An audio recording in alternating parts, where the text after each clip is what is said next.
ചിലർ പറയാറുണ്ട് ഇതെൻ്റെ വിധിയാണ്, ഇതെൻ്റെ ജീവിതം ഇങ്ങനെയായിപ്പോയി, ഇത് ഞാൻ അനുഭവിച്ചേ പറ്റൂ, ഇത് അനുഭവിക്കാതെ പറ്റത്തില്ല, ഇങ്ങനെയൊക്കെ നമ്മൾ പരിതപിക്കാറുണ്ട്. പക്ഷേ ഇതിനൊരു പ്രതിവിധിയുണ്ട്. അതെന്താണെന്നറിയോ?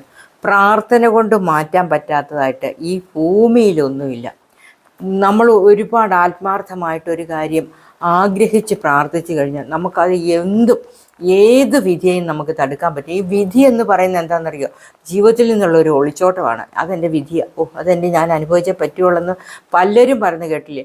അത് മുഴുവനും അവരുടെ ഒളിച്ചോടുവാണ്, അവർക്ക് കഴിയത്തില്ല. അതാണ്. അതേസമയം നമ്മൾ ശരിക്കും മനസ്സിരുത്തി നമ്മൾ ആഗ്രഹിക്കുന്ന കാര്യം ഒന്ന് പ്രാർത്ഥിച്ച്, അല്ലെങ്കിൽ മറ്റൊരാൾക്ക് വേണ്ടി നമ്മളൊന്ന് പ്രാർത്ഥിച്ച് നോക്കിക്കുക.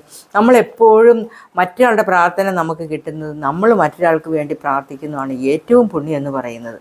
അപ്പോൾ നമ്മൾ പ്രാർത്ഥന ശീലമാക്കുക, നമ്മുടെ ജീവിതം മാറി മറിയും. അത് അനുഭവമാണ്.